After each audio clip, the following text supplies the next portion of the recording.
Ce qui nous embête certaines fois dans la création de l'entreprise, c'est que on ne sait pas où commencer et où finir. Quand on parle de l'entreprise ou bien d'une société, c'est quoi selon vous?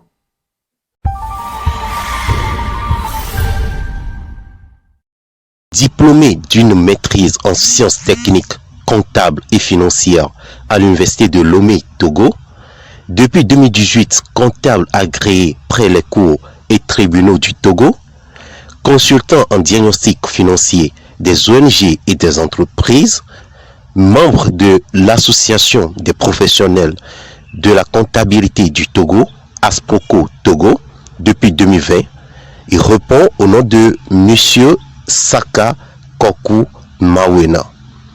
Monsieur Saka est l'associé gérant du cabinet SIFA, comptabilité, ingénierie, financière, audit. Excellent talentueux, dévoué dans son domaine, Monsieur Saka accepte partager avec nous ses connaissances. Bonsoir, monsieur Amei. Merci, bonsoir. Alors, pour le compte de l'émission d'aujourd'hui, nous allons nous focaliser sur la création d'une entreprise. Lorsque nous voulons nous lancer dans l'entrepreneuriat, il est logique d'être en règle aussi avec l'État. Ce qui nous demande de créer notre propre entreprise. Exactement.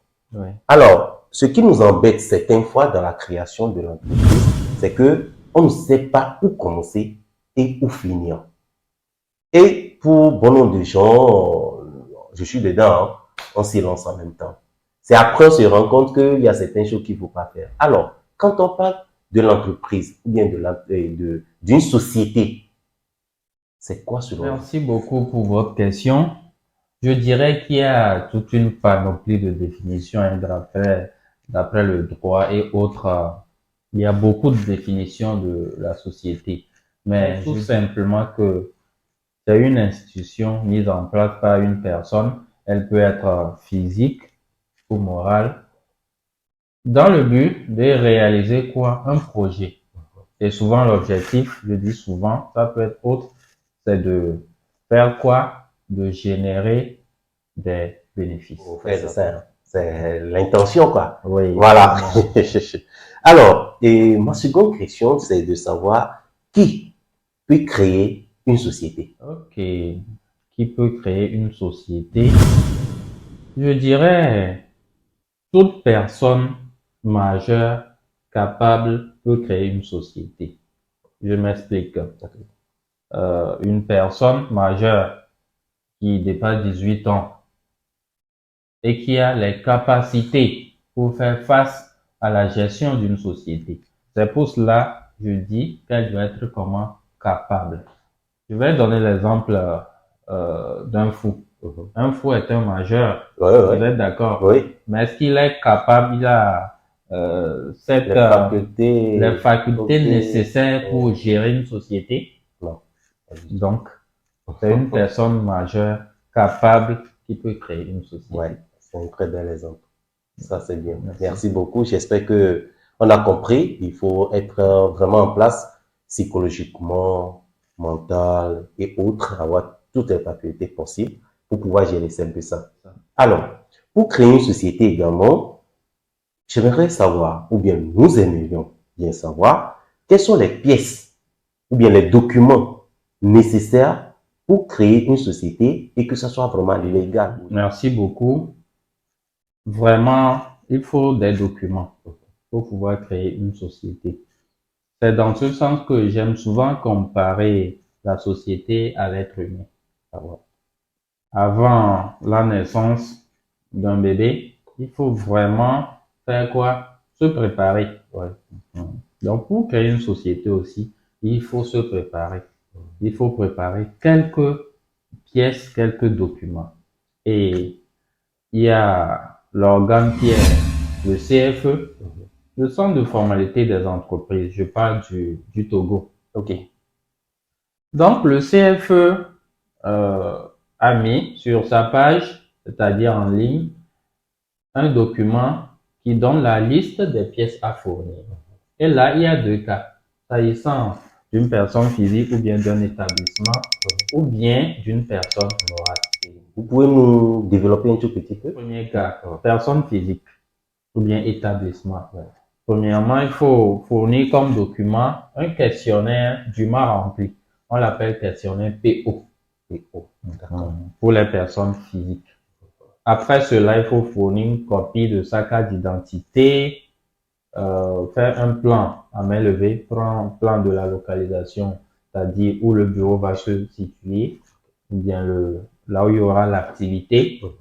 À part cela, il faut ajouter une photo du gérant ou du directeur, puis payer une quittance également, une somme donnée pour la création. La somme est bien déterminée. C'est standard. C'est standard. Du moins pour l'instant. Oui, pour l'instant. Donc, n'ayez pas peur, hein, on peut le faire, tout le monde peut le faire pour toutefois se lancer dans l'entrepreneuriat. Ou bien.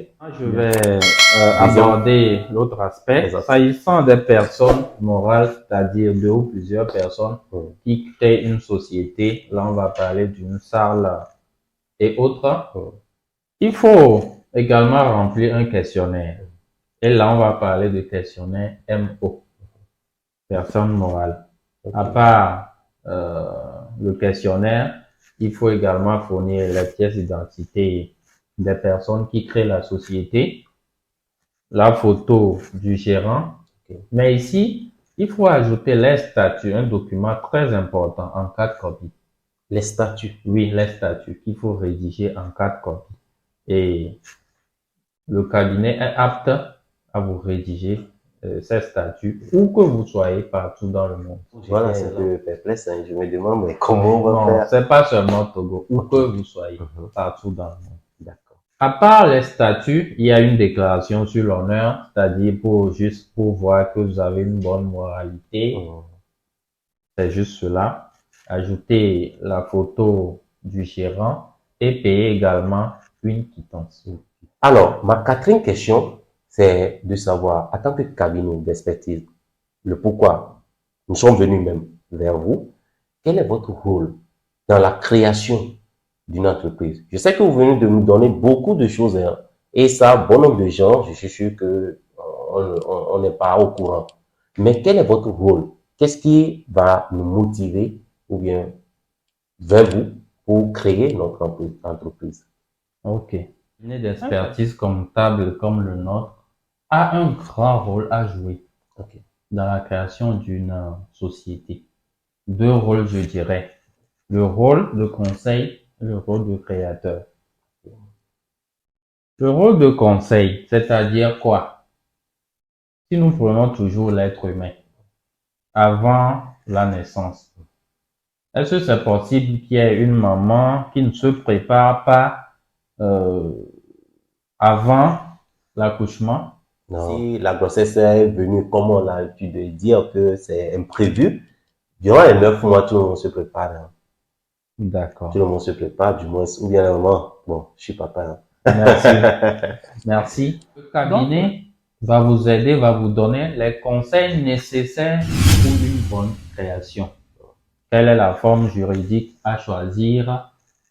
Beaucoup d'informations dont vous ne disposez pas. Ça, c'est le rôle de conseil du cabinet. C'est comme un docteur qui va bien conseiller la maman de faire ci et ça pour que l'accouchement lui soit facile. Donc, c'est ce rôle que joue le cabinet. À part cela, vous pouvez confier la création au cabinet. Ah, pour ne plus faire ces allers-retours là. Bien sûr. Et dans 24 heures, vous aurez quoi? L'acte de naissance de la société qui est la carte CFE. Ok, d'accord. Donc, la carte CFE constitue l'acte de naissance de la société. Bien sûr. Tout comme chez l'être humain, à la naissance, on fait un document appelé acte de naissance pour l'enfant. Pour la société aussi, c'est la carte CFE. Parfait. Donc, il y aura la nationalité, il y aura... Bien sûr, il y a d'autres documents. Tout ça là-bas. Il y a d'autres documents. Et je pense qu'une prochaine fois, je serai disponible pour vous donner plus de détails. Mais ça me fait plaisir déjà parce que j'aimerais d'ailleurs poser cette question, vu votre cahier de charge, parce que avant qu'on puisse se voir, Ça a été vraiment des rendez-vous qu'on a eu à ajourner. Donc, ça me ferait plaisir qu'une prochaine fois, j'ai une question que j'ai notée en tant que cabinet d'expertise comptable. Quelle assistance vous apportez après la création de la société sur le plan comptable, Oui, juridique et fiscal? une très belle question. Donc, la prochaine fois, on pourrait toutefois en débattre. Bien sûr. D'accord. Bien sûr. Je vais toujours vous sonner, demander de nous accorder quelques minutes pour qu'on puisse en échanger. Je crois que vous avez un mot à mes fans youtubeurs qui sont là. Bien sûr. Merci beaucoup de nous avoir suivis. C'est un réel plaisir pour moi de parler de la société. Tout le monde veut s'y jeter. On t'attend toujours. Nous sommes là. Partout où vous soyez dans le monde, je pense que notre adresse, notre mail va passer. Nous avons également un compte Facebook, un compte LinkedIn. Donc, vous pouvez nous contacter partout. Nous sommes prêts à vous donner les conseils nécessaires, même vous assister un peu partout dans le monde pour la création du nouveau bébé et également vous accompagner. Donc, merci beaucoup. Merci. Et une prochaine fois, on va se voir pour échanger là dessus. D'ores et déjà, c'est sur votre chaîne Eliam Arthur. Les informations tout azimut en temps réel. Vous le savez très bien, non? Rendez-vous la prochaine fois, toujours sur la même chaîne. N'oubliez pas de vous abonner à notre compte Eliam Arthur et également à activer la cloche de notification qui va vous permettre d'être toujours à la une dès que nous laissons des nouvelles vidéos. D'accord? Donc, une prochaine fois, on se dit bye bye.